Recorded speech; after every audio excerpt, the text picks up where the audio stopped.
All right, if you're just joining the stream, welcome back. Welcome back to Average People Talking. If you are joining me for the first time, tonight is a little bit different of an occasion and a very special occasion that I am really excited about. So I am glad that you're here. Can't wait to talk about this one. Big deal to us tonight over here at the show. And I think I just heard Liam come back off of the microphone. He's here with me tonight. We're going to get started in just about 2 minutes.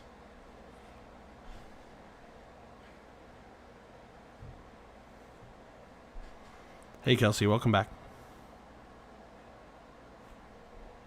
Oh, I didn't have you off mute yet. Now you can say hi to her. Oh, hi, Turtle Babe 23. All right. Just getting all the social medias in order. You gotta be on the social medias. That's what the kiddos use nowadays.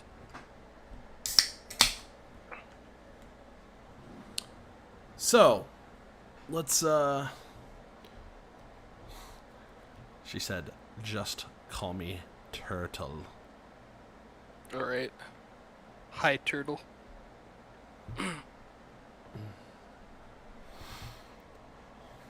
All right. Live scene. Here we are. Liam, tonight's pretty exciting, my friend. I agree. When you told me about the news, dude, huge news. So we're here off the back of an announcement from Andrew Yang. His new book released this past week, of which I've read about half of it. With his new book, he has launched what is currently a political action committee. It is not a fully formed political party, but that's complicated as far as how that actually gets done in the United States. And I wanted to start with a tweet from Andrew Yang and a story tonight that I think you'll actually be pretty fascinated by how this occurred, Liam. Okay. Shoot. So the tweet is, polarization is worse than ever, and getting worse, not better.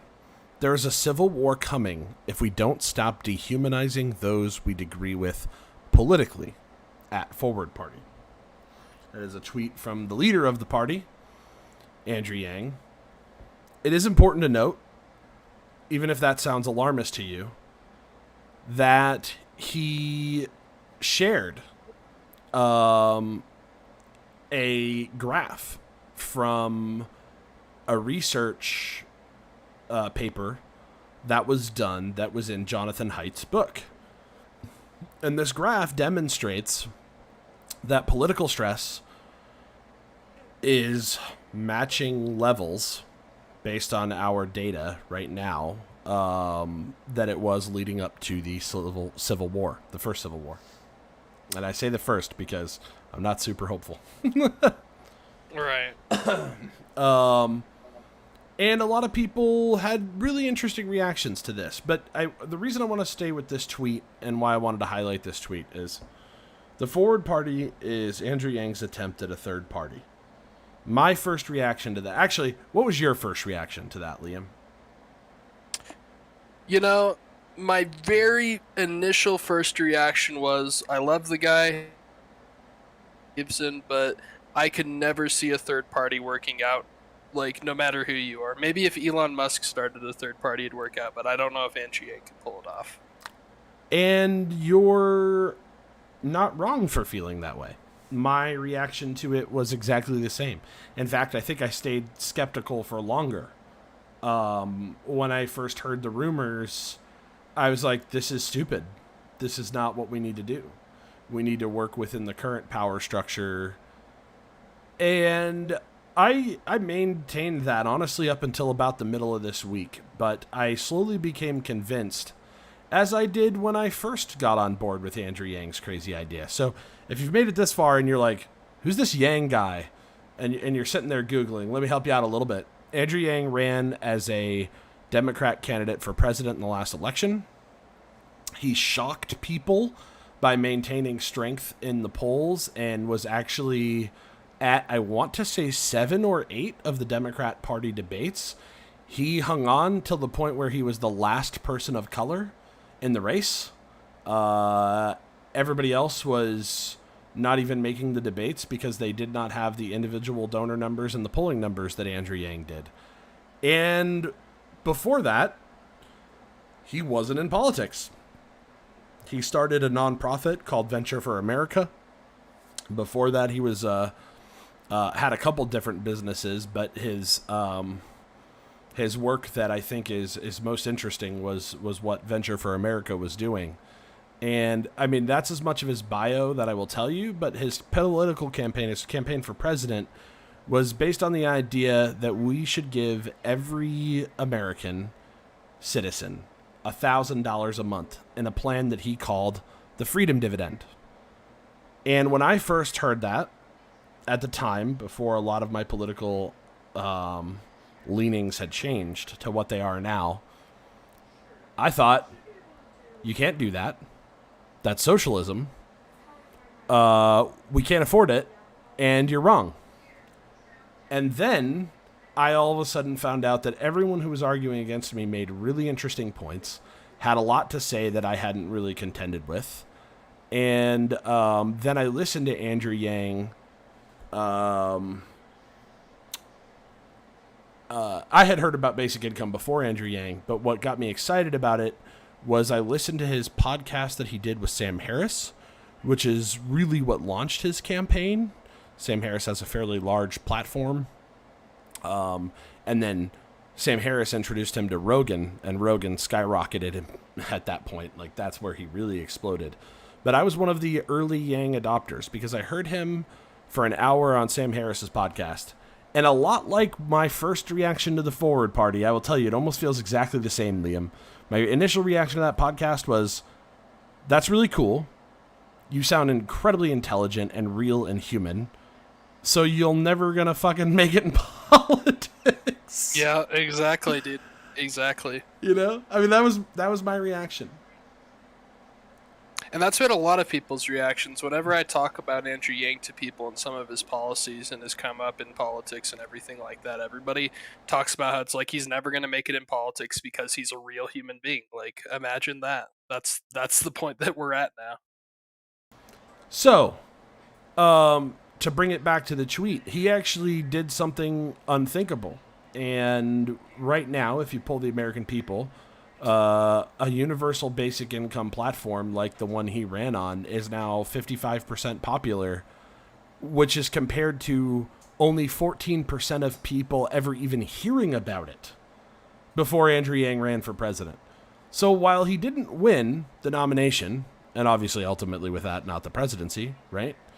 He did accomplish a pretty major accomplishment.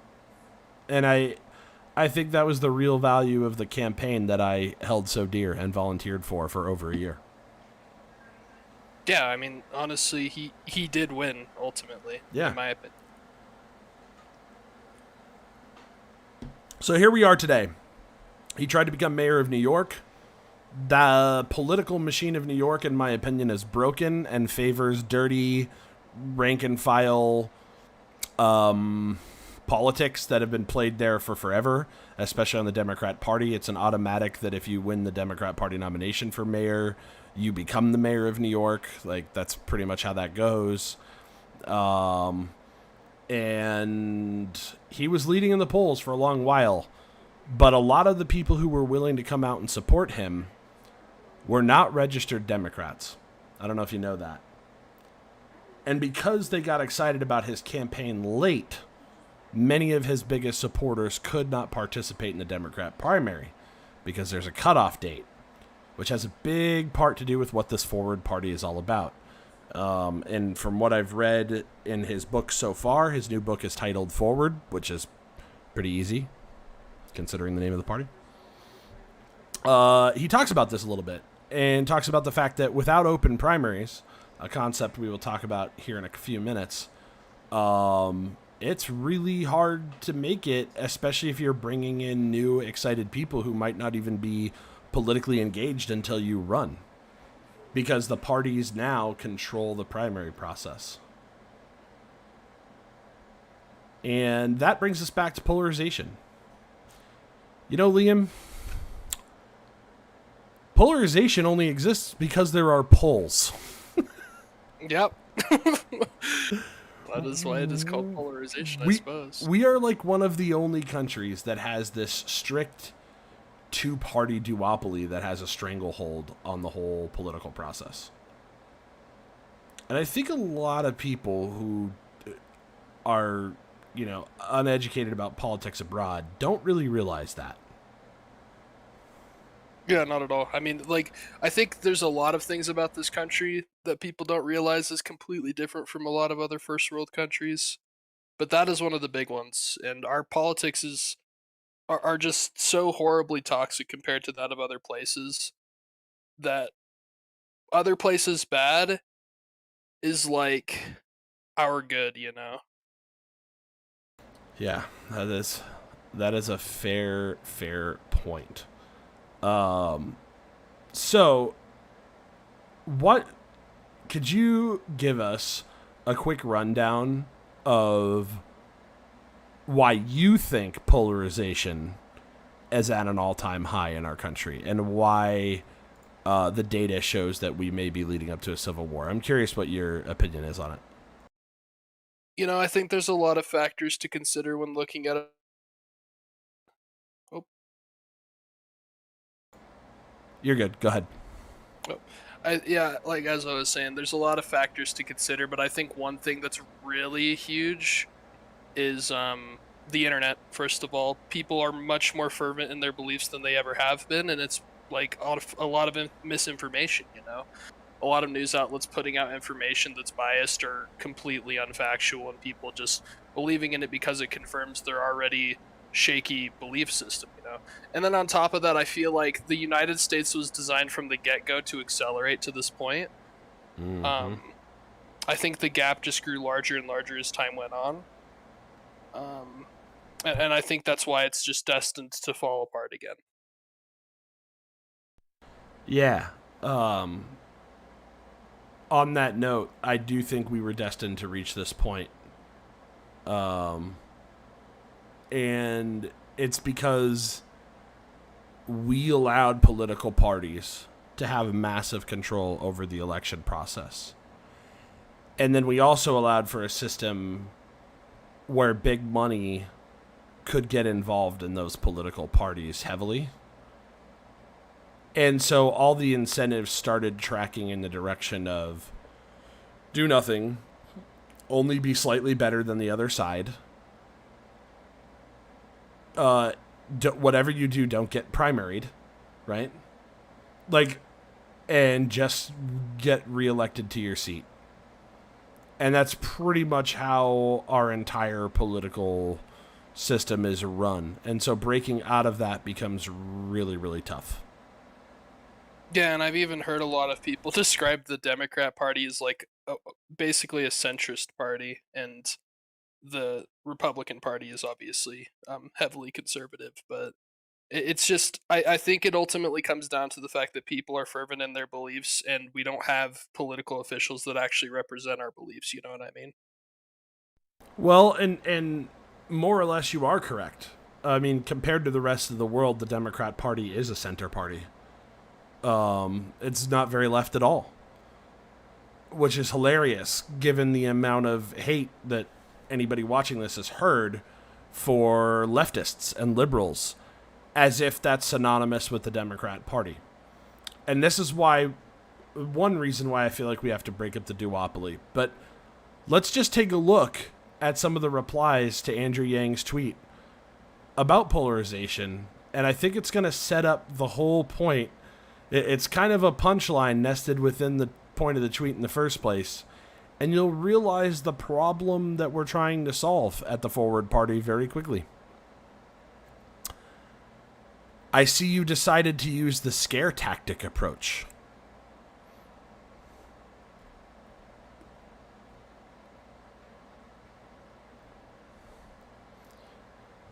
Andrew, I share your concern and appreciate your genuine effort to combat polarization, but please understand that your approach is causing just as much division, if not more, than unity.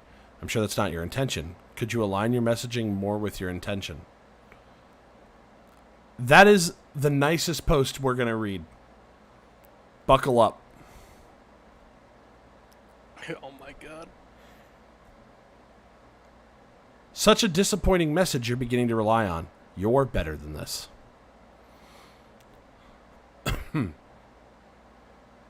It's hard to have a conversation when the other person just yells the election was stolen.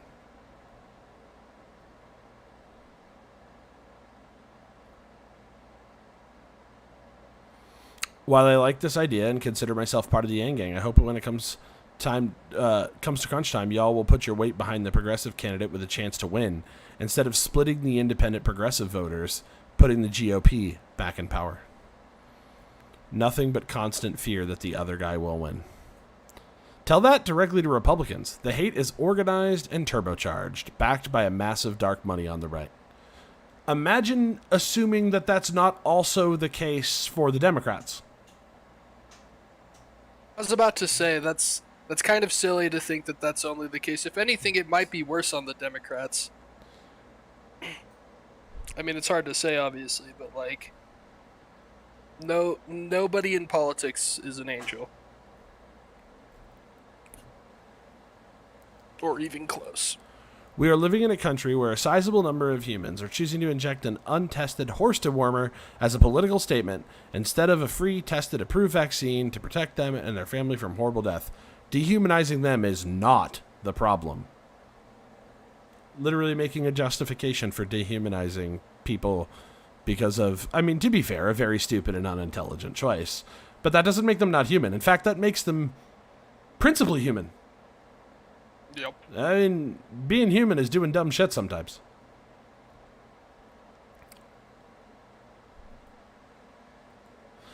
Dehumanizing? What about those convinced you can't marry your love interest? Convinced that other folks' sexuality makes them insane? Hey, little boy, can you go where the others go because you don't look like they do? Isn't that dehumanizing? His whole point is let's turn down the temperature and try to find common ground and do things that make all of our lives better. And the point of these posts is to show you that people cannot help themselves.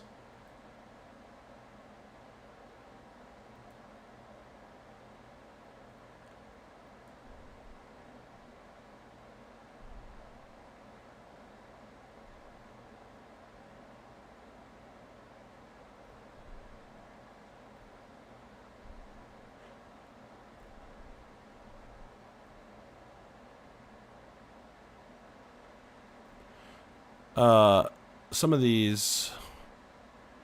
Damn, to think I used to think you were cool.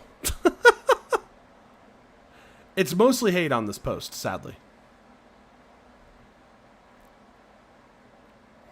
Which is, like, it's incredible just how ill-informed people are about Andrew Yang himself. Yeah. It's like, it's honestly so baffling to me that such a down-to-earth, like, human is being chastised for things that he doesn't even stand for or believe in. Like, people were calling him a shill for the alt-right, who refer to him as that. Yep. And it's just beyond my understanding. It's insane to me. Here's this one. I have respect for some of your ideas, but this is so often dangerous. Sure, both sides have their flaws, and dialogue is important, but a group just hijacked one side and used it to try and dismantle our democracy.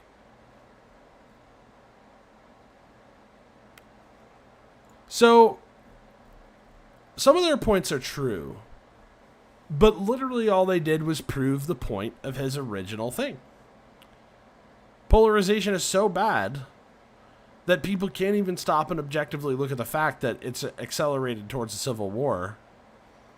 And they're like, yeah, the other side takes horse dewormer and believes Tucker Carlson, which means I shouldn't have to care about them or what they care about.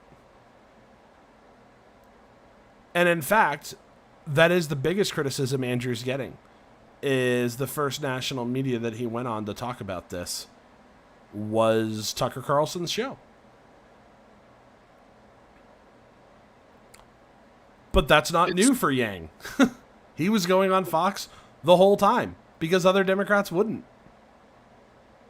That's super weird to me, too. You think people would be in favor of him going on the opposite side's news broadcasting station and trying to get people on his side, you know what I mean?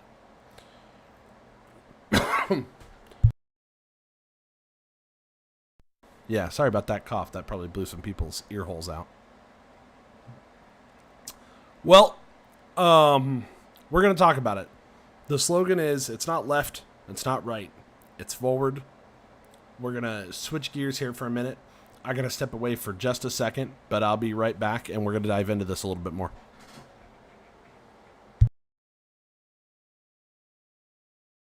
How's everybody doing today?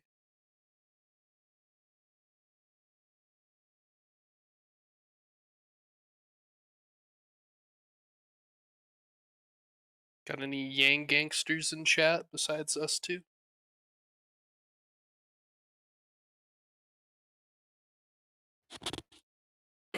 I feel you. I feel you. I'm tired too.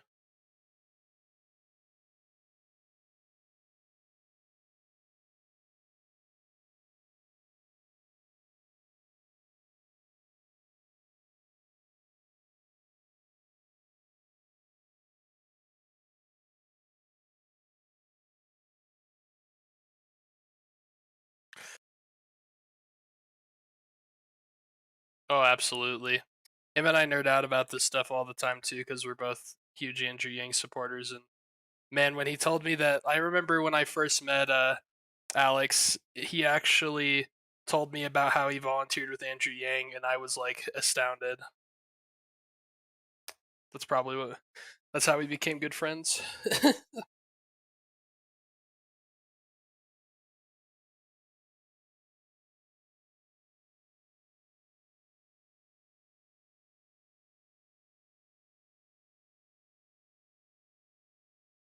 All right, I'm back. Welcome back. So, Liam, why can't third parties win? Kind of for a lot of the reasons we just described, the system is just designed in so be unfavorable to these parties, and people don't believe in it. You know what I mean? Like, the overwhelming negativity towards even the slight idea of a third party disables it from being the case, which I understand their viewpoints on it to some extent, but So, I've watched 4 interviews, long-form conversations that Yang has done since launching this. Okay. One was with Crystal Ball. One was he did a new podcast with Sam Harris. And one was his a couple of his television appearances, which were not long form, but he, I'm paying close attention because Andrew Yang's my dude. And for those of you that don't know, I was a longtime volunteer for Andrew Yang in Iowa. And I witnessed the problems that we were kind of talking about earlier, and I'll give you a little bit of structurally why a third party can't win. Yang talked about this in the book, and at one point he says, the reason why everyone knows it can't work is because we keep getting told it can't work.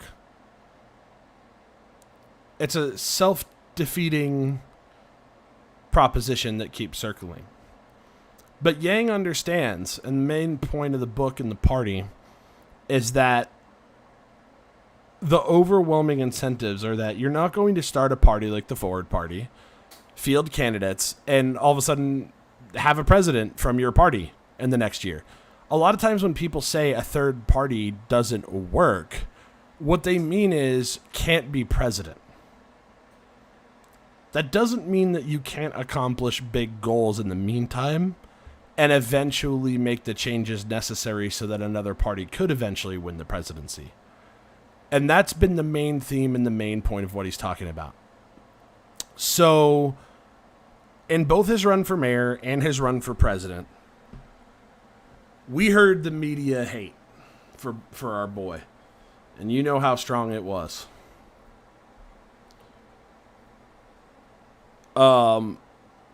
We got told we were the internet, meaning Yang supporters. You remember all that in the beginning? I do. One of my favorite moments on the campaign trail was when Andrew Yang did a big event in LA. It's probably like a few thousand people there. And he comes out and he yells, "How beautiful are you?" And the whole crowd goes nuts. And then he says, "You guys don't look like the internet to me." Yep. Little known fact about Yang. Dude's actually pretty hilarious. Like, I got to meet him on 4 different occasions. A couple of fairly intimate settings, including a sit-down interview that I did with him about rising healthcare costs in Iowa City. I spoke I gave a speech at Yangapalooza in front of about what looked like to be 1,500 people or so in downtown Des Moines. You could look that up on YouTube. Rivers Cuomo of Weezer played later, so I often tell people that I opened for Weezer. Yep, remember that. I got to meet him when we opened the Des Moines office. And that was in a very closed office setting with maybe about 100 of us. Micah was there. And he was talking about how he was getting us excited that Evelyn was going to come out and join him on the campaign trail. Evelyn is his wife. And that was really exciting. And getting to see him on a more intimate personal level. And when I say 100 of us were in there, I mean, I had been there several hours earlier setting things up, getting ready for the launch of the office. There were over 1,000 people that showed up to the office that day. They were not in the room. We were, but there was a very, very long line. And this man took a selfie with everyone. And I really mean that. I mean, because that was such an intimate setting and so many people showed out, he genuinely wanted to make sure everybody that showed up for the opening of our West Des Moines Yang office got the chance to take a selfie with him. And that was cool as shit.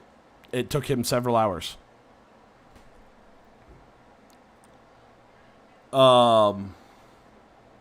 As you might imagine. And we took a group selfie that day.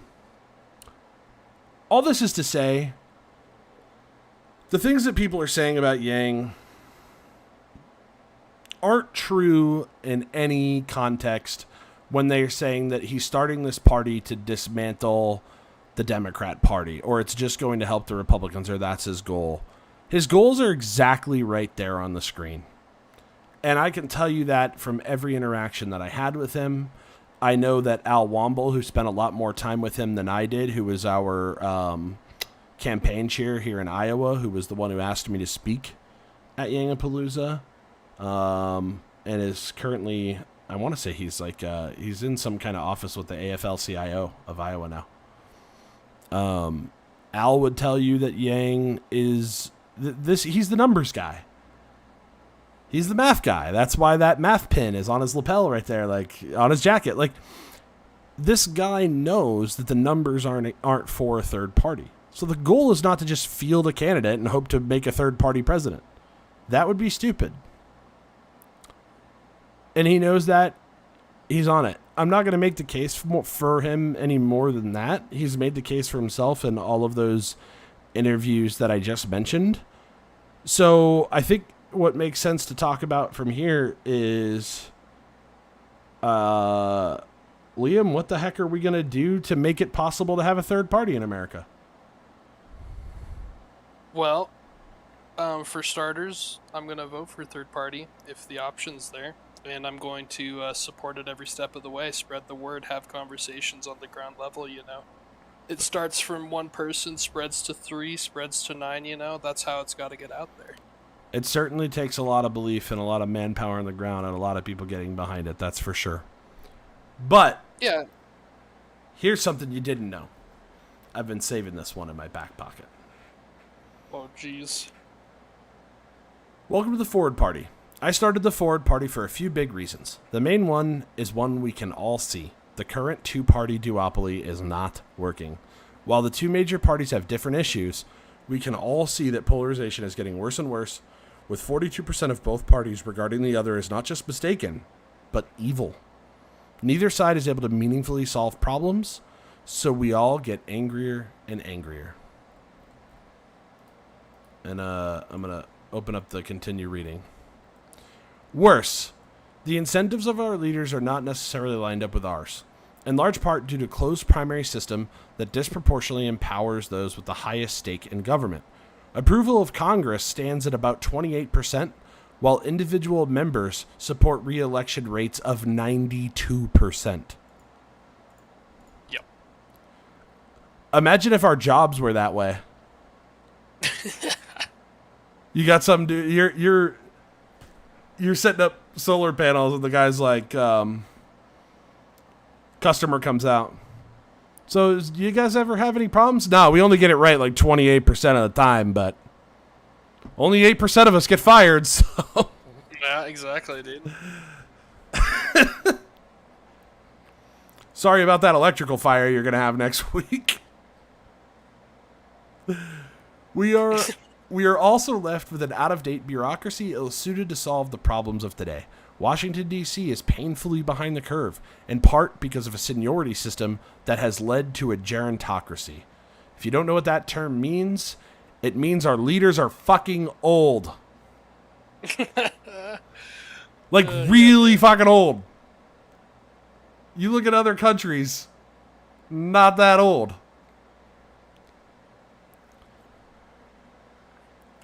Well, I wonder, you know what? Just for shits and giggles, what's the average age of the Senate? Let's see, over or under. I'm guessing above 65. Just under. Ooh. Just under. Oh, damn 64.3. I was so close. The literal average senator is a senior citizen. The average senator was in high school before people could afford to own a personal computer. It's pretty standard. Yikes. Yikes. Indeed, 60% of Americans now regard both parties as out of touch, and 57% want a third party. That's a lot of people. That's literally majority. Most Americans want common sense solutions that would improve our lives, like universal basic income, and sense that we will be waiting forever for those solutions to arrive. So why, if a majority of Americans want a third party, has none succeeded? 1. The internet is still a relatively recent phenomenon. 2. The gravity of the dysfunction and polarization are higher than ever. But the main reason is structural. The two parties right now control the primary system, which makes it very difficult for any meaningful third party to emerge. You can't win races. Imagine a duopoly that prevents any effective competition. And that's what we presently have in the United States. Changing this is both extraordinarily difficult and yet imperative for our future. We need to push for open primaries and ranked choice voting in congressional races around the country. This would both diminish polarization by making it so that our representatives answer to the broad majority rather than the partisan few, and enable new parties and perspectives to emerge. It would make our entire country more reasonable. I also have hope for a positive political movement that is not born of rage and demonization, but on optimism and solutions. This is an inclusive movement. You can participate while retaining your current party registration if you'd like, as we know that in many locations, deregistering would effectively disenfranchise you from your local politics. Forward is positive and practical. We believe in people of every political alignment that want to help the country. If this is the kind of mission that appeals to you, welcome to the Forward Party. Andrew Yang. So that's it at the end there. We're not even trying to get people to sign up and affiliate with the party. I know in Iowa, I would lose a whole lot of connections and power if I deregistered as a Democrat. It doesn't make sense to do it until we have the tools. Yes, Micah has made a camera appearance. What? You were on camera, and What? Chad is saying hi. Who's Chad? Not Chad. Chat. I am Chad. Liam says he's Chad. I agree. Hello, everybody. Hey. So it's all right there, right? Like, we can field candidates if that's what makes sense. But the real thing is we need to get ranked choice voting, and we need to get open primaries. Now, if you are new to politics, and I'm going to guess that some of my viewers are, they probably, maybe you've never participated in an Iowa caucus or an Iowa party, but I want to talk to you about my experience of why this is impossible. Caucus night. Election 2019. In West Des Moines, Iowa, I found my way into my old high school, Valley High School in West Des Moines. And I made my way to the opposite side of the building where Andrew himself was that night. My precinct was much smaller, so Andrew had the one that was in the gym. We were in the cafeteria, and our precinct, I was the precinct captain for the Yang Gang, which essentially means in the Iowa caucus system that it's my goal to gather my fellow supporters of my candidate. I can speak if speaking time is allotted by the precinct chair, and share why we're supporting the candidate we are. And then see, after you count how many people are with you and you do your vote, essentially, you see if you're viable. You have to meet a minimum percentage of the vote that night to be viable. Walking in, I knew right away it was not going to be our night. I think we ended up with 8 or 9 total people at the table. Might have been a few more. Can't really remember. Bernie Sanders had about 30. He had a pretty big party over there. But here's what it looks like. You had our campaign and you had the Sanders campaign, which were very friendly with each other. And me and that precinct captain had a good conversation. I understood that why a lot of the Bernie people didn't want to come over. Some of them even told me that night that, and one conversation in particular really stuck with me. And he said, you know what? I believe Andrew Yang's policies would improve people's lives faster and more readily than even Bernie's would. But I don't think he can win. And I don't want to waste my vote. And that is the situation we are all perpetually in. It doesn't matter if it's a general election or a primary. People are terrified of voting for another candidate because they want to vote for somebody who they think can win, even if that person does not actually line up with what they want. And that sucks. And why is it that way? Well, I'll tell you why it was that way. Elizabeth Warren's campaign that night and Joe Biden's campaign that night had speakers from out of state. They were polished. They were prepared. They were paid. They were paid to speak to the room and energize things and make deals because they have a machine behind them and know how the Iowa political machine works in the Democrat Party because it's worked this way for a long time. And it favors big establishment candidates. And it favors people being afraid to cast a dissenting vote from the way the party is going. It favors the moderate candidates. New follower, thank you, Italian Rob. Appreciate it. I think that's our friend Robbie, friend of the show. So that was my experience on a caucus night. Andrew talks about this in his book. Like I said, he was on the other side of the building from me that night, and he knew right away in the Valley High School gym that it was not going to be our night. And that's the hope and despair I felt. I disengaged from politics pretty much after the Iowa caucus. I think I had a pretty sad conversation with you after that night, Liam, if I remember. I do remember. Felt like a pretty big kick in the balls that you can have all this energy and all this enthusiasm behind a campaign. Make no mistake, Yang was packing out stadiums and arenas with more supporters than people would have ever imagined. Everywhere he went and gave a speech, it was standing ovations. He was actually climbing in the polls, but the media was against him. The party was against him because he was an outsider. Because he threatened the system. Another little known fact. Of all the Democrat candidates running, of which there was at one time 23, I believe was the total number. It was a fucking ridiculous number. It was very large. It was Andrew- a 1v23. Andrew was the only one that over 10% of Trump supporters said they would support. And this mirrored my experience on the campaign. My experience helping Andrew Yang run for president was that so many people from so many different ideological backgrounds were getting behind him. You want to guess what the number one reason was? You gotta guess that the one I heard the most, Liam. It's because he believes in helping people. It was to the exact degree that he wasn't a politician that made That him too. so likable. Because what makes you a politician? Talking about all the things you can't get done, talking about the reasons why it can't change, talking about, and here comes this guy that says, you know, screw all that.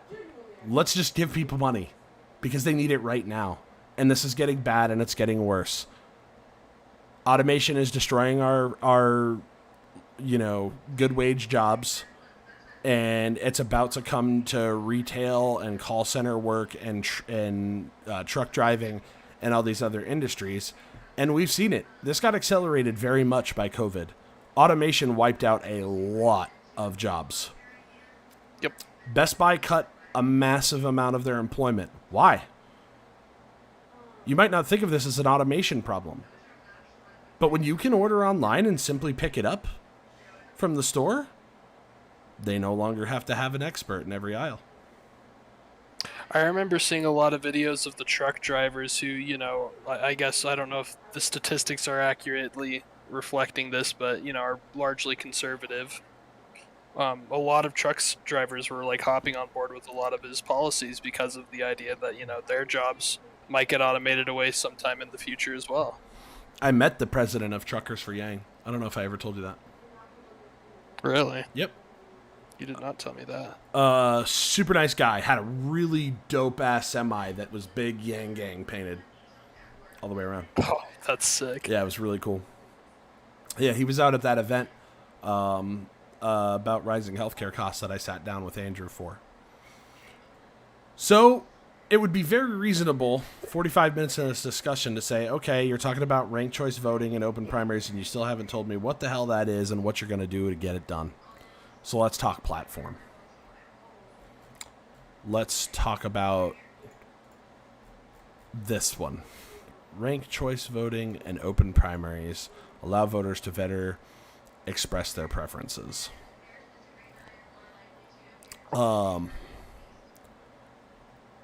This page on the website, Why Forward, starts out with, our democracy is broken and we can fix it. A lot of people are saying that Andrew Yang is doing this because he's an egotistical man. Imagine thinking that. The dude has lost two very high-profile elections, honestly in spectacular fashion. Really? Imagine having your ego damaged that much. He's not saying I alone can fix it. He's saying we can fix it. As in, the power of the government is supposed to come from the people. You and me. That's the whole expression. You've heard it 1,000 times. For the people, by the people.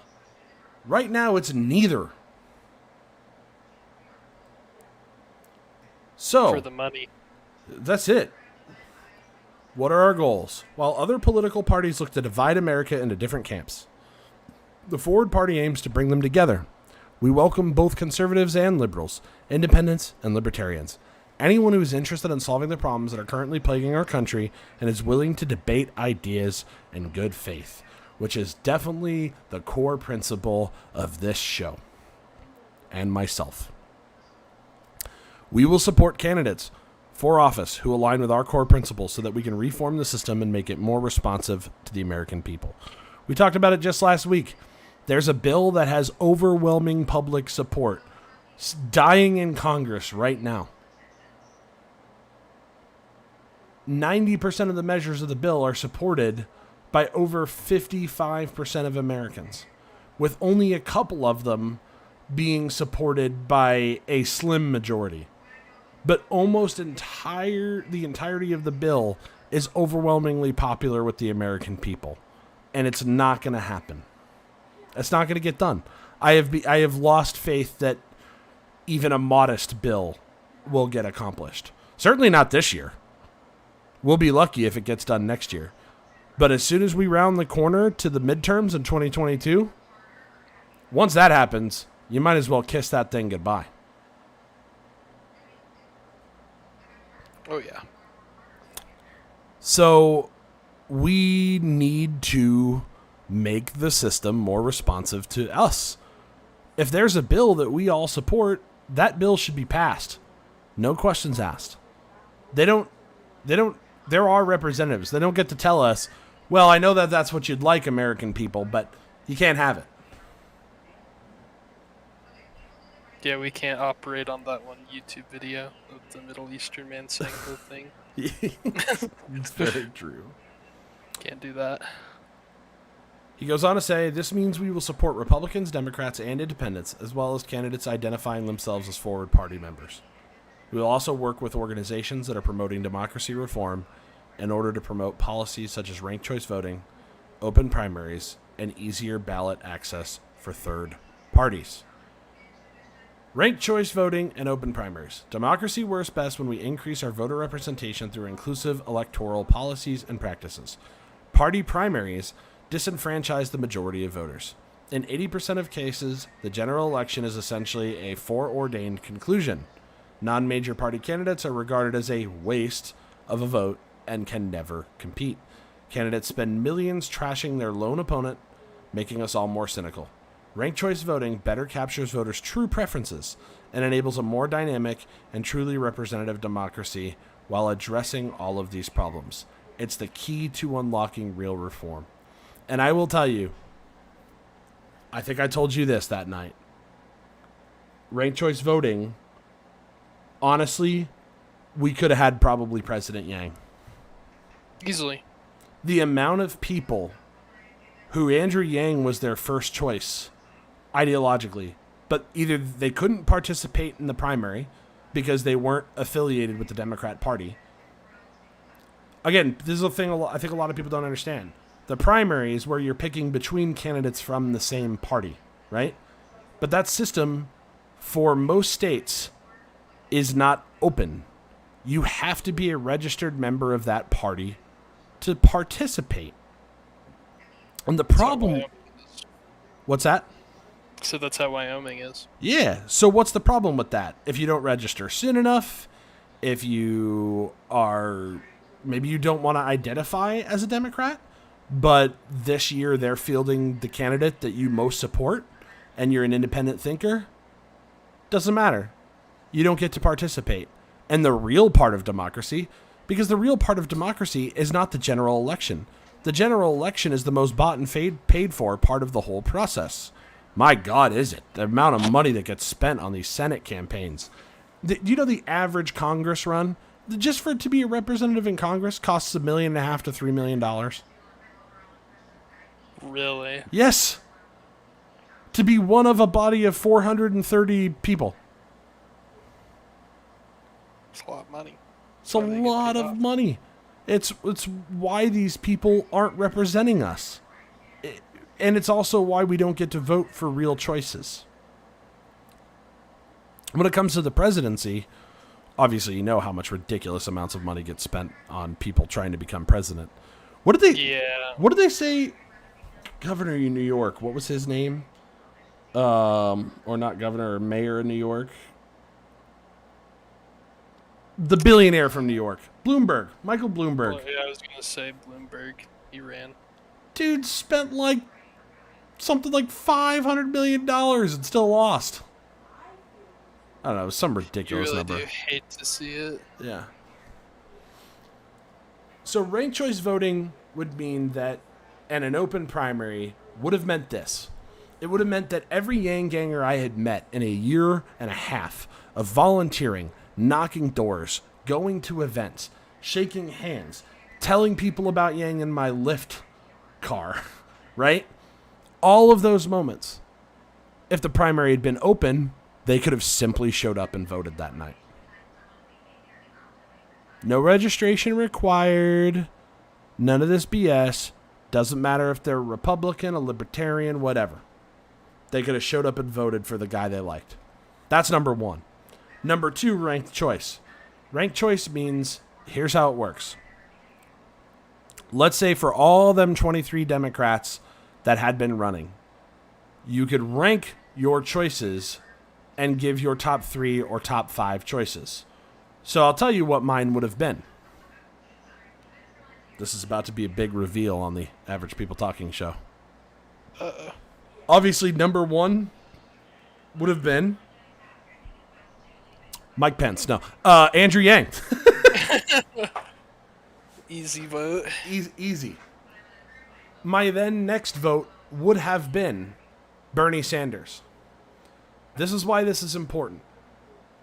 Let's say Bernie Sanders was ultimately going to do better than the other progressive options, which it turned out he did, right? He almost gave Joe a run for his money, and then it started to fall apart on Super Tuesday really fast. Because the Democrat Party doesn't like him. Yes. And literally every other candidate dropped out to endorse Joe because they hate him. My God, do they hate Bernie. But it looked like Bernie had a better shot than Yang. So because Yang did not receive more than 50% of the vote in Iowa, anybody who had Yang as his first choice, they then take all of those people and they eliminate their first place vote, right? Because that candidate did not win. And then they take those votes and roll it up to the next person. So Bernie could have still had my vote. Now, there was a controversy here in Iowa. Our caucus results got completely screwed up. The Democrat Party changed something at the last minute. It caused the technology that they were using to count caucus support incorrect. And a controversy went on for literally 3 weeks where we didn't know the real winner of Iowa. We knew it was either Bernie or Pete Buttigieg, but we didn't know who for quite some time, for sure. That's stupid. It's stupid that it was that close. And I can promise you if that people had the ability to rank their candidates in a 1 through 3 fashion or a 1 through 5 fashion, this would have been a lot easier to parse. My third choice would have been Tulsi Gabbard. Love me some Tulsi, dude. Not lately. I don't know if you've been paying attention to her lately, but yikes. Back when she was running, it was good. But man, she came out and she was the strongest anti-war candidate I had heard in a long time. Didn't care for much of what she said on domestic policy, but I was like, man, if we have a candidate that just gets us the hell out of the Middle East, they got me. She would have been my third choice for sure. My fourth choice, sad to say. This is where you throw in the Mike Pence. It might as well be, because I would have begrudgingly given it to Warren. She was the slightly only remaining progressive candidate after those three.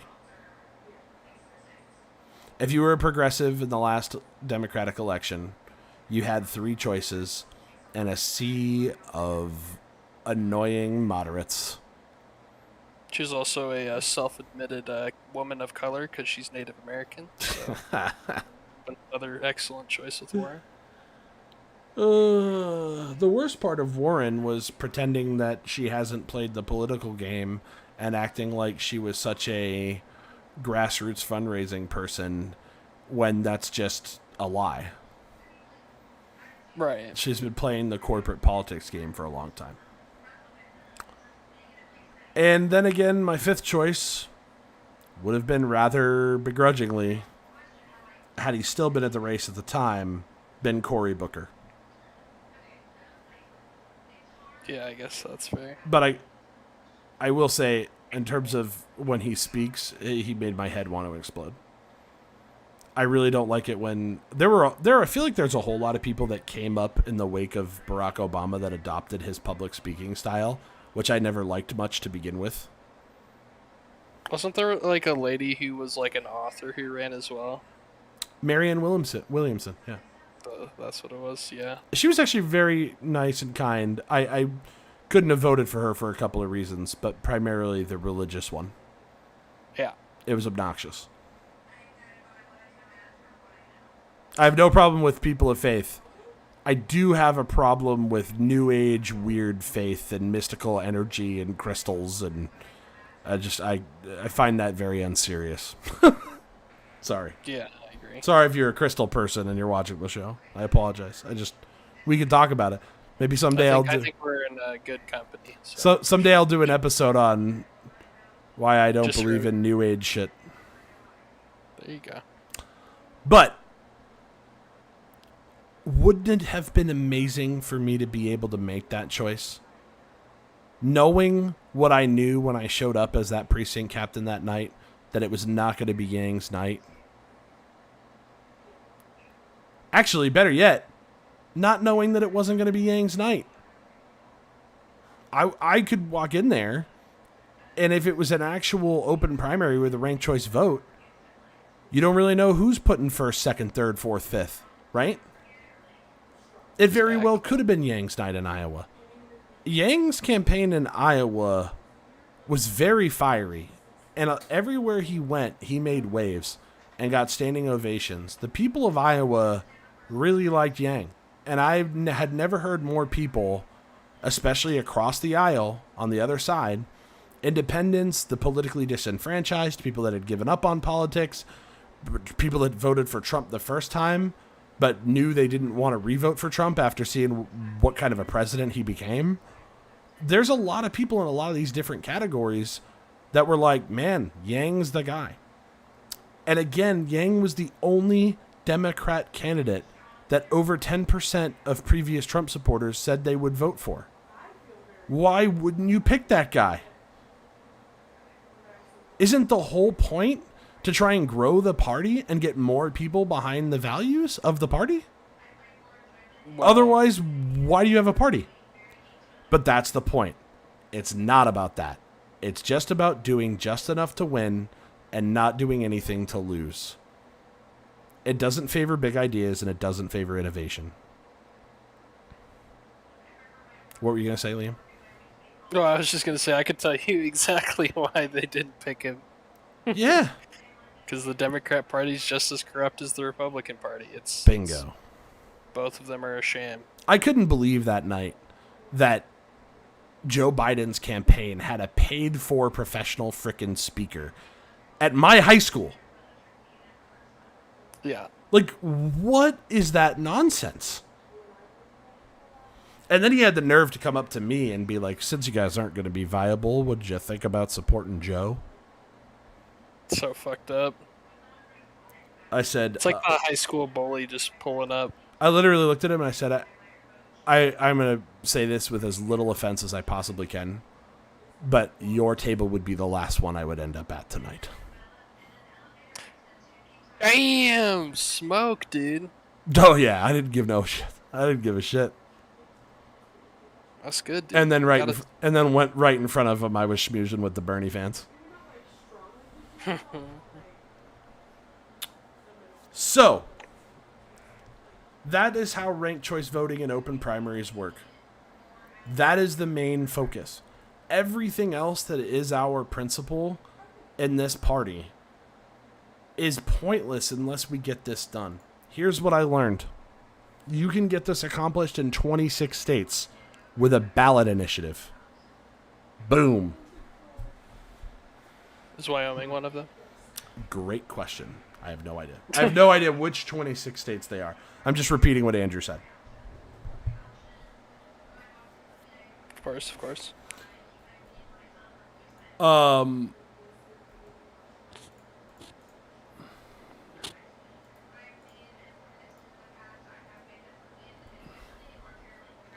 I'm trying to see if it says it here in the...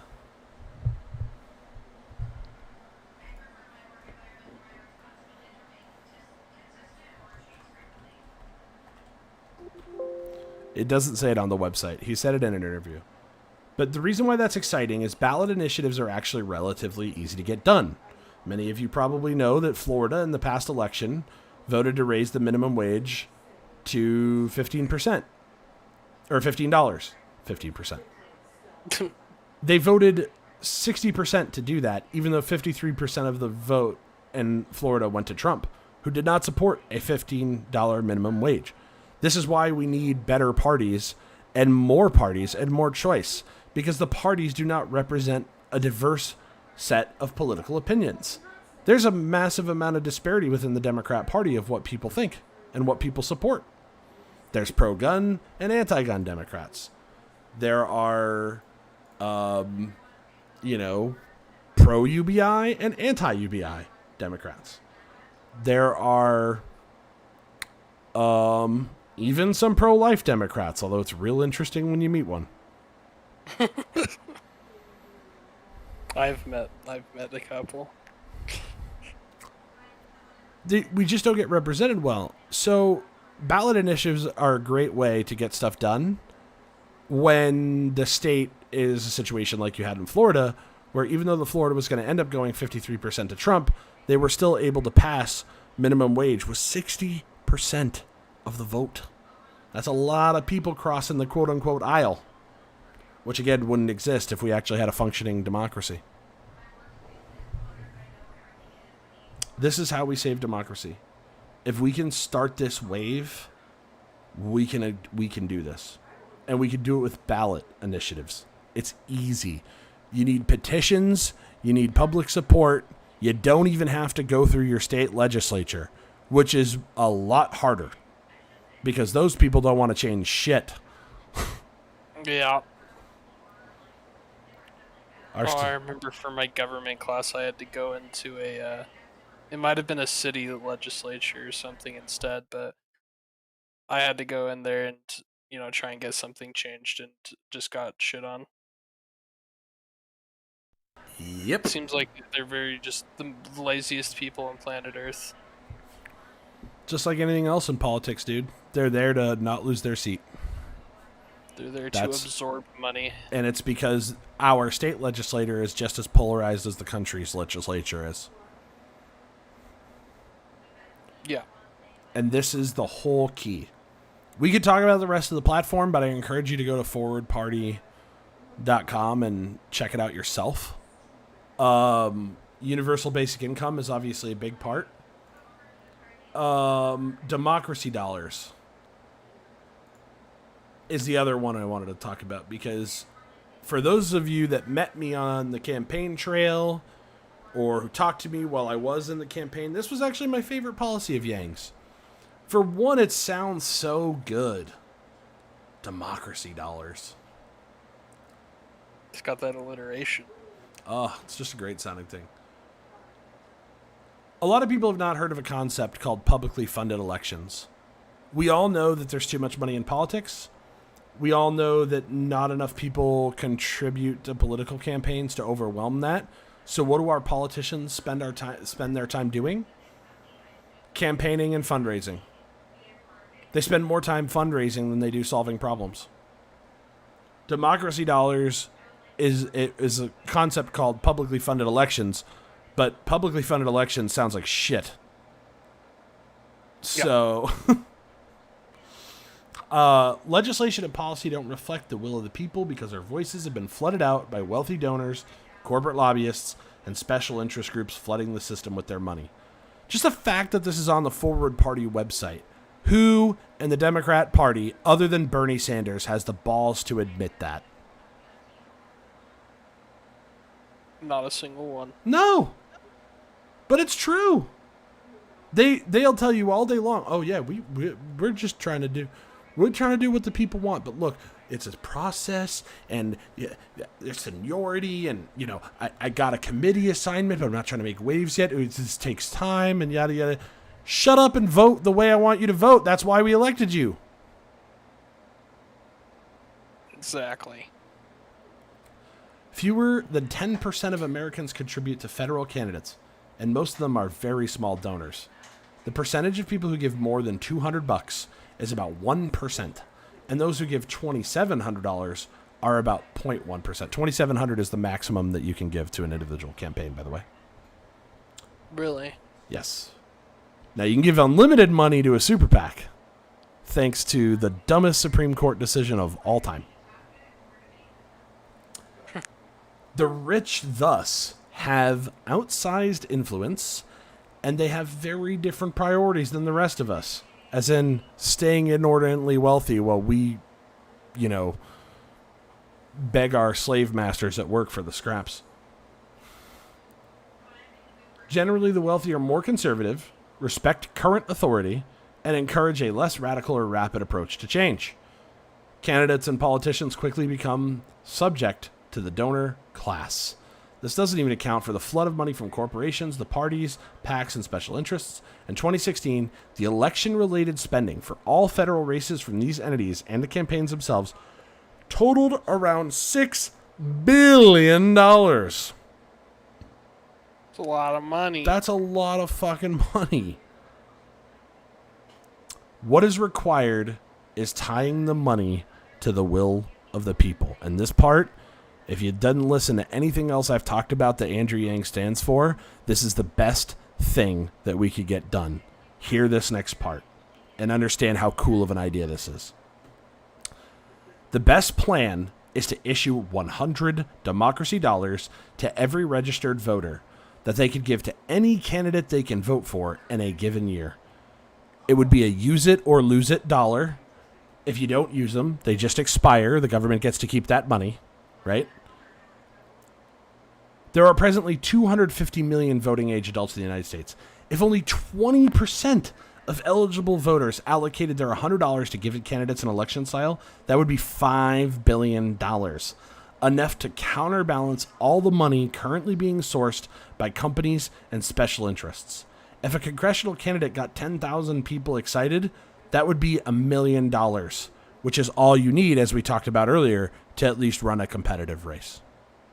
Imagine only needing 10,000 people as somebody running for Congress to get behind you, and then you've got enough money to run your campaign. That's a very low bar to clear. I was about to say, there's a shot in the water that I could do that myself. Exactly. Why are only millionaires the one participating in runs for Congress? Because it's expensive as fuck. Yeah. A number of communities have adopted measures that either match small dollar donations or simply grant voters money. For example, New York City matches small donations 8-1 for those candidates who agree contribution and spending limits. Maine is a robust system of publicly funding state candidates who gather $5 donations and then issue further private funding. And Seattle in 2016 approved 4 $25 democracy vouchers that voters could use on local candidates who abide by spending limits. Studies show that the vouchers enable donation among higher proportions of both young donors and those with lower incomes. The type of public financing also gets different candidates into races, those who don't have wealthy networks. By raising the voices of the American people, the government will be forced to listen. That's a hell of a phrase right there. It is so good. If we could do these 3 things, we'd have real democracy again. I'm not being hyperbolic. It's really that simple. These 3 things: get the money out of politics, which we already know it's too hard to do. It's too hard to change the rules, right? You think we're going to overturn a Supreme Court decision and change a federal law when we can't get a single Republican to vote for fucking infrastructure? That ain't happening. So if we can get this done on a state-by-state basis and get these three policies done, all of a sudden, the will of the people speaks again. We get the money out, we get the party control out, and we get a multiple choice option instead of winner take all, one versus one, essentially death matches. And that's what they are, if you haven't noticed political commercials lately. I think death match is fair. Oh, yeah. That's the... Almost an understatement. Yeah. So that's it. I'm fired up. I think we could do this. I've already emailed them to be a volunteer, and I think you have too, right, Liam? Yes, sir. And I encourage anybody who watches this to do the same. Seriously. Come to the website, reach out. If you believe in this, if you want your voice to matter, if you don't want to sit at home and wonder why nothing ever gets done to make your life better by our government, help us. I believe in this mission. I'm part of this mission. I've been on this mission. I am part of this mission. And it can be done. And we got some dope-ass shirts. Oh, shit, they do? Dude, one second. I gotta go buy a shirt. Holy shit. I think this one comes in 4X too, so I'm included. Oh, dude. I actually, I got my Yank hat right here, too. Holy shit. Nice, dude. It's super discolored because it's got sweated in a lot, but, you know, I keep it because... Ooh, I like the I like the forward sticker. Let's see. Oh, I need to get me a hoodie. We got some dope merch. Those merchandise purchases help the campaign. And by the way, I'm not an official member of the campaign. Andrew don't even know I'm doing this. Yes, I've met the guy 4 times, but no one has contacted me back from the party yet about my email, okay? I even sent my resume in. No one is paying me to say any of this. I really believe in it. I really, really, really believe in it. Down to my toes. He is the first candidate that has a real shot at reaching everybody's ears who is just like us. So true. And I think that's... Hey, look. Our channel's live. Understand. Hey! So I want to pull something up here and play this from one of the debates. Actually, I want to pull up 2 different clips from the debates. I'm going to guess that a lot of people who watch my show didn't watch much of the debates. But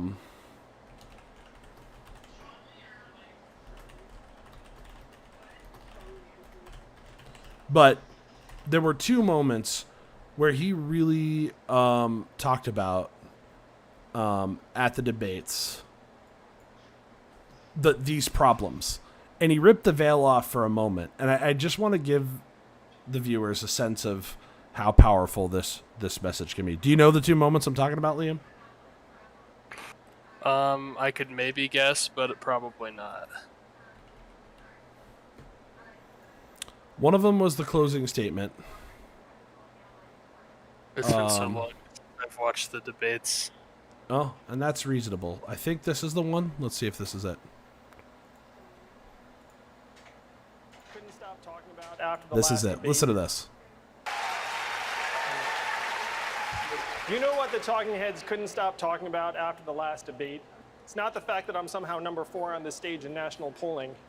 It was the fact that I wasn't wearing a tie. Instead of talking about automation in our future, including the fact that we automated away 4 million manufacturing jobs, hundreds of thousands right here in Michigan, we're up here with makeup on our faces and our rehearsed attack lines, playing roles in this reality TV show. It's one reason why we elected a reality TV star as our I president. do remember this. We need to be laser focused on solving the real challenges of today, like the fact that the most common jobs in America may not exist in a decade, or that most Americans cannot pay their bills. My flagship proposal, the Freedom Dividend, would put $1,000 a month into the hands of every American adult, be a game changer for millions of American families.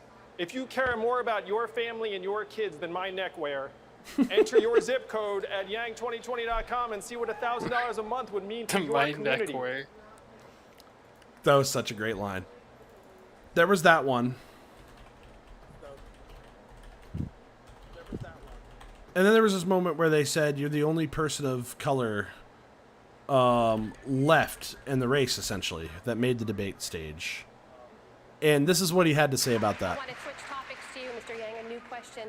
The Democratic Party relies on Black, Hispanic, and Asian voters, but you are the only candidate of color on the stage tonight, and the entire field remains overwhelmingly white. What message do you think this sends to voters of color? It's both an honor and disappointment to be the lone candidate of color on the stage tonight. I miss Kamala, I miss Corey, though I think Corey will be back.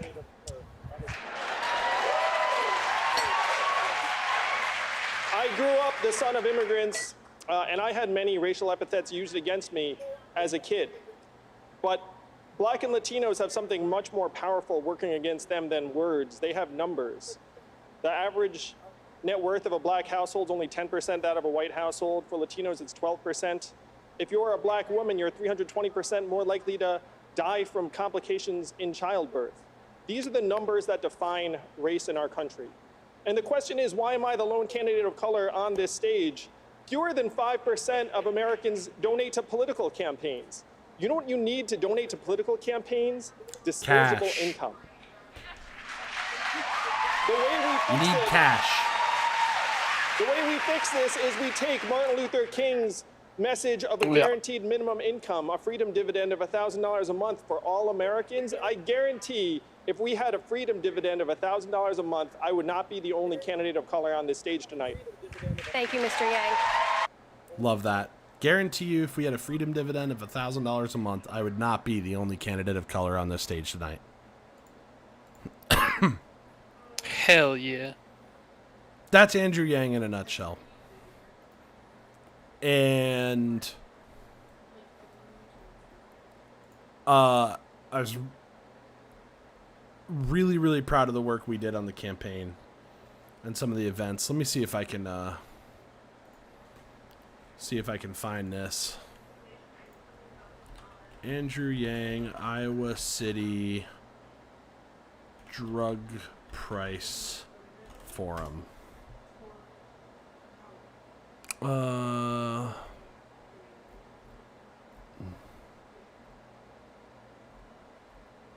God, there were so many videos from back then.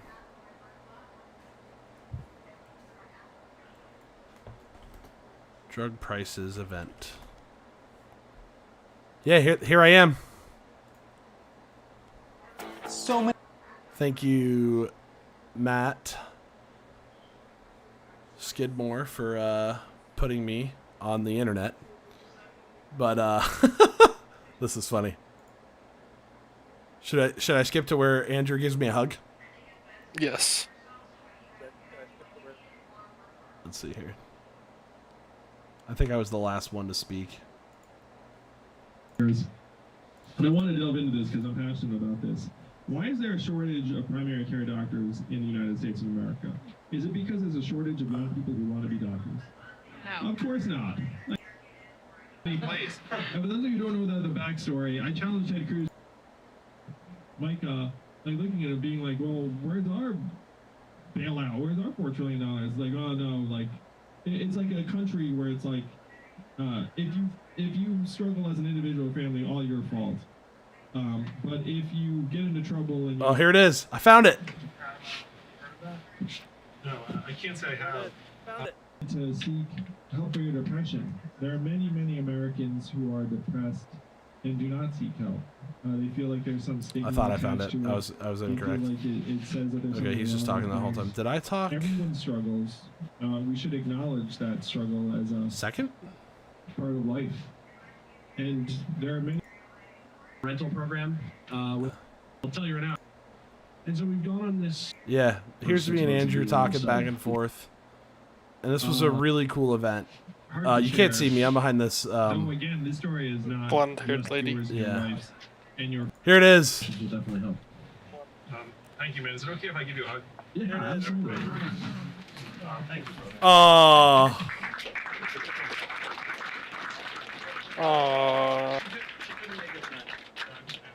He was asking me Beautiful. if Micah was with me, because he had met us before, and I talked about her in my story there about our healthcare costs and experiences. I looked pretty good that night, I think. Damn straight, dude. It's a handsome young man right there. Such good memories, dude. Sometimes I wish I could go back. Epic Weezer performance at Yangapalooza. This is Kyle Christensen.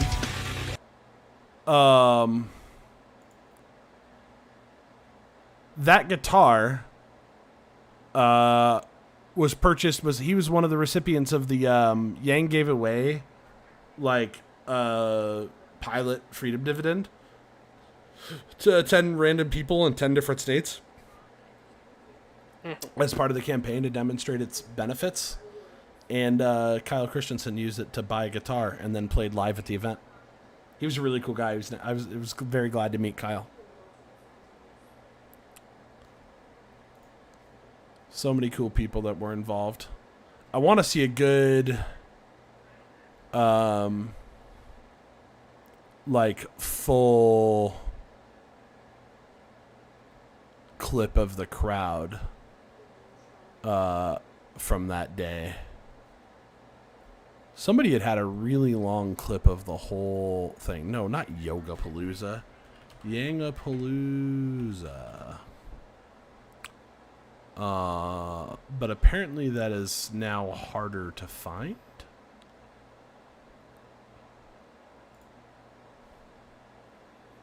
Andrew coming out with Weezer. So there's the whole crowd. There you go. And all the TV cameras in the stand. I spoke in front of all these people. That was the scariest thing I've ever done in my life, dude. So many people. Look at that crowd, dude.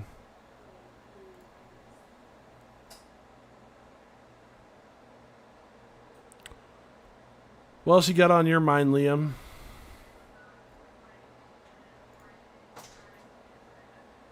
What are your thoughts, or did you disappear on me? Uh-oh. Did we lose Liam? Liam is down, chat. We've lost him. We've lost him. Damn. Really cannot find this full video. Filters. Over 20 minutes. Oh, the Omni stream. Here it is.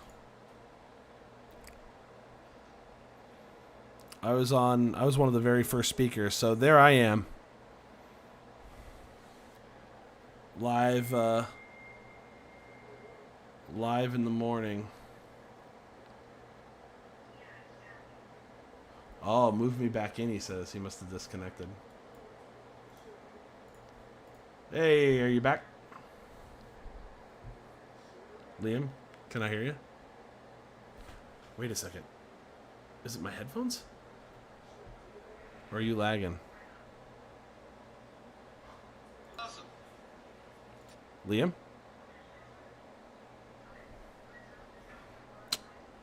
Liam has lost his audio. Okay, how about now? Hey, there you are. Okay, that was weird. Can you hear me okay? Yeah, you're good. Right on. I was just saying, reading the Twitter thread there kind of made me a little... I kind of knew it was happening for the longest time with how people treated Yang and how people responded to it. It's almost sad to see that even the people... Because it's like, obviously the parties are going to resent him and try and push him out, right? But even the people are skeptical. And not just skeptical, downright, hateful of the guy. Mm-hmm.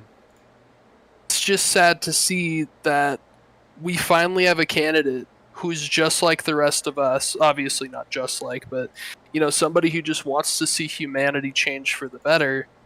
And we're just totally ignoring his ideas and just pushing them out, seeing it as just another plot against the already established party system. And that's why I have so much hope for this forward party, and I think it's super important that even if we don't get the president that we need, we get the ideas out there and we get this stuff onto the platforms, and we get people's voices back. Ultimately, that's what this is all about.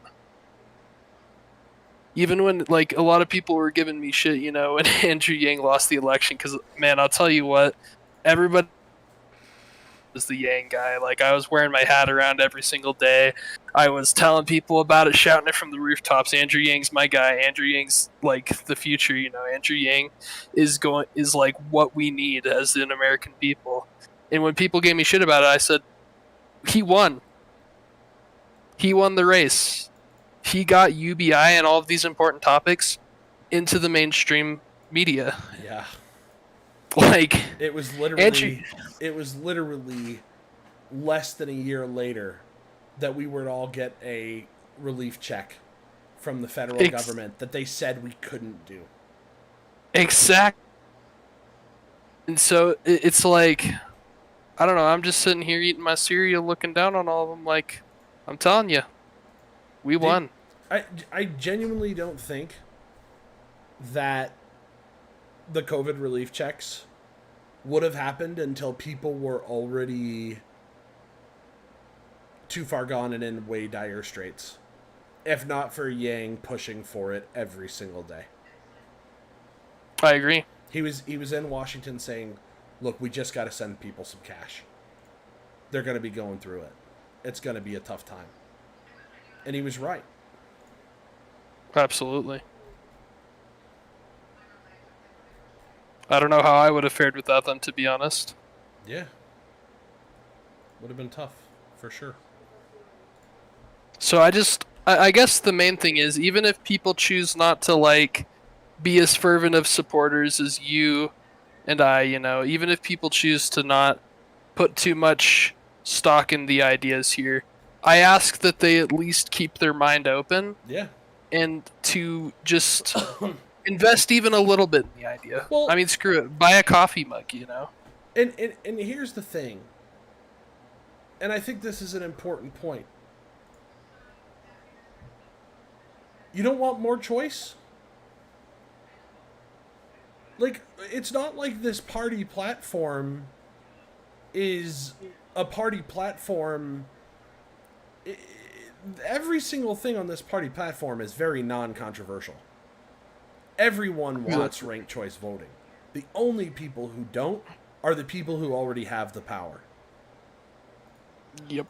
Everybody wants the financial flexibility to put money towards the political goals that they want to see accomplished, the candidates that they want to see win. Let us do it. Everybody wants to be independent. As we pointed out, 57% of America wants a third party. A lot of people are only a registered Democrat or Republican begrudgingly, myself among them. I hate that I have to register as a Democrat, but I would lose a whole lot of power in Iowa if I didn't. Absolutely. And that's honestly, you kind of found it in the website there earlier, but people shouldn't even necessarily see this. Like, I don't even want to say, because obviously it is kind of a third party situation, right? But I almost want to see it more as a movement for humanity. And that's why I like the phrase, because we're not talking about staying in the same place where we were. Phrase what? I said, I love the phraseology of not left, not right, forward, because it just signifies the idea,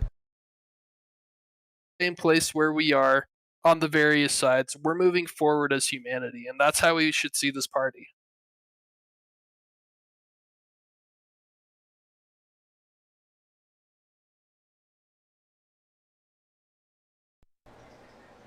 Damn straight. I don't even have a response to that other than hell yeah. Hell yeah. Let's go Yang. Read his books too. Let's be that movement. Yes. Oh God, I'd be remiss if I did not say this. If you have not read The War on Normal People, It's a good one. it's a phenomenal book. It's one of the best books I've ever read. I'm only halfway through Forward, but it's a better book than Forward. Forward is a great book, and it honestly has already made me cry twice, reliving some moments from the campaign. But The War on Normal People will really give you a sense of urgency about the problems that are coming as technological advancement progresses in America and what's happening to average citizens of our country. It is probably one of the 5 most important books of the last decade. And once again, not being hyperbolic about that. Like, a lot of people really feel that the book is important. Even if Yang's not... I'm not going to say it's one of the 5 best books of the decade, because, look, Yang is not... He's not a writer, first and foremost, right? But... Yeah. But what he talks about in that book and makes the case for why we need to give everybody $1,000 a month, man, it's important. And it changed my whole political focus. Well, as we always do, should we have a little fun? I think so. I wonder if there's any Andrew Yang themed Onion articles. That would actually be really funny.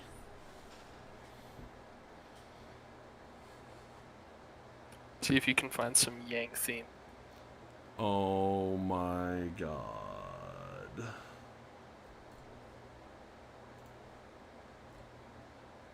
Wait. Oh my god. What? I saw the one about the significant decrease in support. I didn't see that. About employees responsible for Facebook. Oh my god. Where is this? American support for Indigenous Peoples Day significantly increases after learning it's still 3-day weekend. Oh no. So bad. That's... Oh, they changed it from it's not Columbus Day anymore? Is that why is that the point of that article? I think so. Back on the news page. Mark Zuckerberg vows employees responsible for Facebook outage will be bullied to suicide.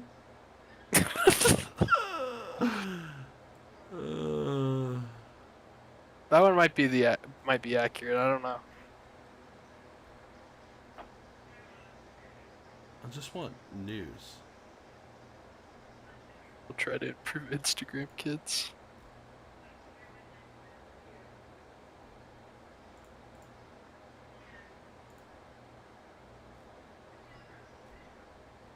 I don't think they did any Yang related stuff. He's too small fry for the Onion. Too small fry for the Onion. All right, let's go back home. Things that always surprise foreigners about American healthcare. The slideshow. Let me stream my screen for you so you're up to date with me. Yes.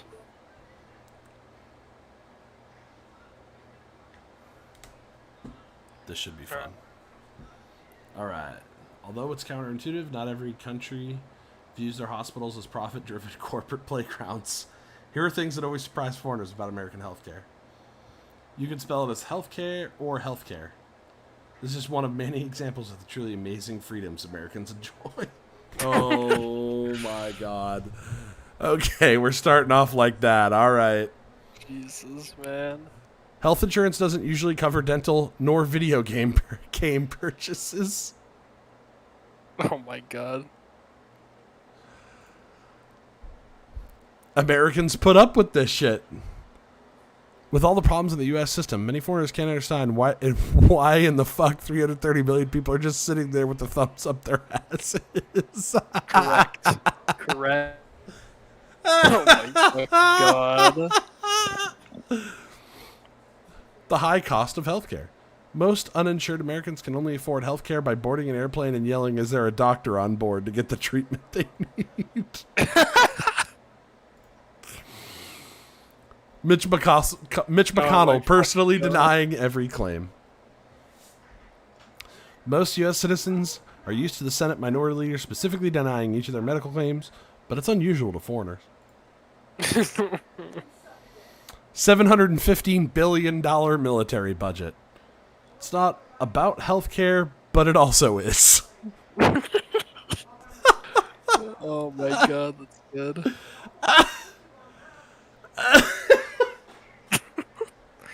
It's not about healthcare, but it also is. That might Holy be one of the shit. favorite things I've ever read. Dude, when's the last time you looked at a picture of the Pentagon? It's been a minute, dude. Jesus, that building's ridiculous. It just seems so weird. It is weird. Most hospitals are bring your own liver. One major difference between American hospitals and those other countries is that you frequently have to bring your own organs if you want them to be transplanted. Holy shit. Facts. Hot doctor surcharge. For an extra Holy fee, Americans shit. will request the sexiest doc at the hospital to clean their wounds. Oh my fucking god. Well, of course. That's pretty funny. There are no ailments here. The reason American healthcare is so bad is because no Americans are currently sick, leaving doctors and insurance companies out of practice. Right. Of course. Built different. Your kidneys are worth about double in the U.S. Fuck. Keep those price tags in mind next time you go selling your organs on some second-rate black market.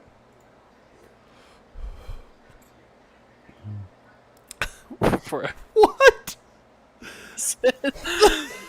this one might be new to me. Foreigners accustomed to easy access are starting to learn that the sick must square off in the reception against this dude who's fucking massive and knows some MMA too. Oh my god. All American doctors are Ford F-150s. Comparative rarity in other countries. Oh my god. I do like that color on that one, though. It's very foresty. Doctors aren't handsome, troubled geniuses. Many visitors expect American doctors to be brooding intellectual titans with chiseled jawlines and piercing blue eyes. Unfortunately, most doctors in America aren't geniuses or even handsome at all.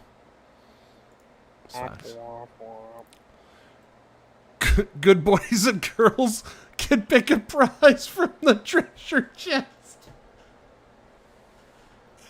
Yo, this Holy is shit. some shade at my childhood. It's hard for many foreigners not to feel intense envy when they hear about the brave American kids who don't cry at the doctor's office and get to pick out a cool sparkling pencil or plastic spider. That's funny. Sometimes, when a staffer says the doctor will be with you shortly, it actually still takes the doctor kind of a long time to arrive.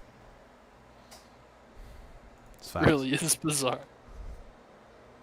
Easy to understand plan types. It doesn't get much clearer than high deductible point of service health savings plan. Yeah. There's an extra charge for that. There's an extra charge for that as well. Yep. How frightened Americans are to even mention their healthcare system. Dare speak of it, and it will come for you. Med school debt. American doctors graduate after a decade of specialized education with hundreds of thousands of dollars in student debt and a strong urge to leave America for a place that values expertise and public wellness. You know, in the spirit of us presidential candidates, I have a question from one of the viewers. What is it? Devin wants to know what your opinions are on the last election and how Joe is so far. I'll say this. My opinion, first of all, is that Joe won. Since that's a debate. For some Oh reason. my lord. At this point, if you doubt that, it is pretty hard for me to have a conversation with you. The Democrat Party is so inept and so bad. To suggest that they would be competent enough to rig an election is actually a comedy. Like, you're a very funny person. So kudos to all of you election result deniers on being fucking hilarious. That's the first thing. Secondly, Joe was a better choice than Donald Trump, but not by a lot. I think Joe Biden is a war criminal, has perpetuated the drug war, which has disproportionately crushed people of color in the United States. He was a big crime bill supporter, along with Bill Clinton back in the 90s. In general, Joe Biden's political history had made me doubt that a single good thing would come from his presidency. So DeSantis 2024. So far in the first year, I've been pleasantly surprised. I found myself being one of the only voices on this show and in public spaces defending him from the further withdrawal of Afghanistan. And I'm going to say this right now because I've had time to reflect on it, and I don't usually go this hostile towards people who disagree with me, but I'm going to get hostile for a second. If you think that Joe Biden failed Americans in Afghanistan, fuck off. Kindly, fuck off. We evacuated 100,000 people with like 3 planes and 1 airfield in like a month. It was one of the most impressive military operations in history. And to every soldier and every civilian on the ground that helped to make that happen, under extreme duress, under a very tentative agreement with the Taliban, under constant threat of attack from ISIS. Congratulations to all of you, and to those who lost your lives. 100,000 people owe their lives to your sacrifice. Turning that into a political conversation over this so-called 100 people that were left behind in Afghanistan and politicizing one of the most impressive withdrawals from a war in world history is pathetic. And it's part of the division that's killing us. Now, if you want to get on board and say that we could have prepared better, we could have done things better, I agree with you. But let's just compare Joe Biden to the last, 4 presidents that didn't bother to pull out of anything. Weak pullout game. Real weak pullout game. Joe Biden had to deal with not only insane levels of criticism from the media, but constant attacks from Republicans and members of his own party for political gain. Not to mention the relentless conversation from the military-industrial complex about why we were failing our withdrawal of Afghanistan. Look, leaving a war is never messy, but there is one person who deserves the blame for that, and his name is George W. Bush, not Joseph R. Biden. Don't get it twisted. I did a whole episode about this. George Bush is the person you should hate for what happened in Afghanistan. We never should have went there in the first place. It was a quagmire. It was a disaster. That country is called the graveyard of empires for a reason. So kudos to Joe Biden on that front. I generally think the COVID bill that was passed right after he took office was very good. I'm very proud of him for standing up to corporate interests and, honestly, doing something pretty heroic to extend eviction moratoriums. I'm not very pro-landlord. I think that landlords evicting people after the biggest national crisis we've faced in 100 years in terms of healthcare is gross and disgusting. And when they go, but what about all my hard work? You're just expecting me to keep these people? Come on, dude. Come on. These landlords, Landlords do not fucking work hard. they don't work hard at all. They literally make money because they own money. That is Half their of them are trust fund babies. exactly. So Joe Biden stood up to them in the face of lots of scrutiny from big moneyed interests that were slamming him for doing so. And even when a court ruling struck down the first eviction moratorium, he remade it in a different way just to make it happen again. That took a lot of guts. Took a lot of guts. And he has done his best to fight against the entire Republican Party and 2 moderate senators in the Democrat Party to get arguably the best bill accomplished, the Build Back Better bill, that we could pass, that we will pass if we pass it. It will be the best bill in 2 decades. Massively expands education in this country, making the next generation of Americans that much better off for it. It massively expands healthcare for seniors in a way that's really important, like getting them dental, vision, and hearing. And every single Republican is voting against the Build Back Better bill. They wouldn't work with him on it. So far this year, I'm a Biden stan. I'm fully aware that he'll probably let me down at some point in the near future. That's how these things go. Be like that. But in terms of the major things that have happened, he's been pretty good.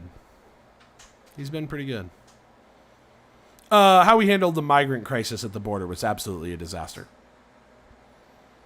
I don't know how much blame he's deserved for that. I know that the TV wants you to blame him and get angry. I don't know how much of that is his fault. But that all gets politicized too. People are tramping people with horses, and then they're like, well, it wasn't really. Come on, dude. They were trying to scare a bunch of, dark-skinned migrants coming to our country by running horses at them with objects in their hands. You can say they weren't whips. To those people, it was whips. So, fuck you. That was a disgusting stain on our country, as far as I'm concerned. But that's nothing new. So, and it's certainly not new under Biden. But yeah, that is how I feel about the Biden presidency so far. I'll say this, what I've come to accept about the Afghanistan withdrawal fallout and why I think the media went so hard. Let's not forget my episode from last week where I talked about how our media companies get funded and their interconnected corporate network of corporations. The military-industrial complex wanted to make damn sure that Joe Biden didn't even think once, let alone twice, about leaving Iraq. They wanted to keep their other forever war going. So they punished the shit out of him for doing the right thing in Afghanistan to make sure he didn't even think about it when it came to Iraq. But at least we got one of them out. Yeah. I feel bad for the soldiers that are still in Iraq with no mission and no understanding of why they're there.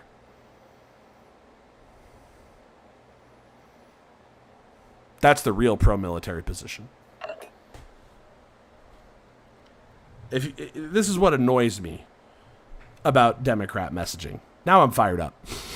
Oh boy. Now I'm fired up. Why does the right own some kind of fucking monopoly on patriotism? You know?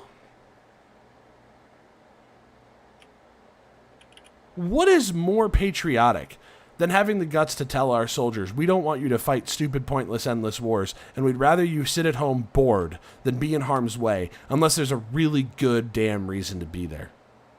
That's patriotic. Yeah. Nothing more American than that. So yeah, sorry. I calm down now. God, Democrats are bad at messaging. Yeah. Which is why we need the Forward Party. Forward Party! To fix this mess. I'm gonna go buy me a coffee mug here in a little bit. I really want this shirt. I want the hoodie.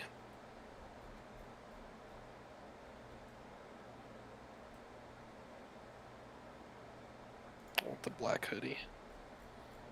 It's a good one. I like the eagle logo too. It's simple and subtle.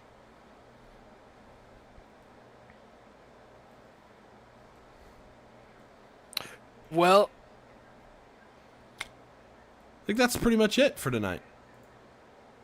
yeah, that was a good stream. I'm gonna go work my second job. Chat, I love you. Thanks for coming. Thanks for coming, guys. Genuinely. If you're excited about this, please help our channel out and help Andrew Yang out. Twitter doesn't mean shit in the real world, but it does in politics. Go follow Forward Party. Go follow Andrew Yang if you believe in getting the power back in the hands of the people. And while you're at it, have your friends drop me a follow on Twitter as well for the Average People Talking channel. I would really appreciate it. And other than that, it's been a great stream. Thanks, Turtle. AKA friend of the show. Thanks, everybody. Kelsey. Thanks, everybody. Thank you, Liam. I'm glad you were here for this. Of course, man. Always here to support my boy, and of course, any talk about Yang is good talk. So, Chet, if you ever heard one of my episodes with Chet, no onion. You don't want us to keep doing the onion? I don't know what no onion means. maybe they mean no onion question mark. Oh, we already did do that. We did the onion. We did the onion slideshow. But the onion's my favorite segment of the show. Honestly, the reason while we're on the ending screen here, I'll leave with this note. I'll tell you the reason why we do the onion. You have to laugh to keep from crying sometimes, and you have to take a break from the real news. And I mean that seriously. Your kiddo was screwed there. I got you. I sometimes get really wrapped up in the news every day because I run a politics show, and that pretty much means I'm way too tuned into the news, keeping an eye on things that I want to think about and want to talk about. And sometimes that's toxic. And the onion is like the perfect break from all that because it takes the very thing that's toxifying you and makes it fucking hilarious. So love me some onion. And I love you all. Thanks again. Help us out. Follows, likes, everything. It's her favorite part of the show. Well, good. I'm glad. We'll keep doing it. And you all have a wonderful night.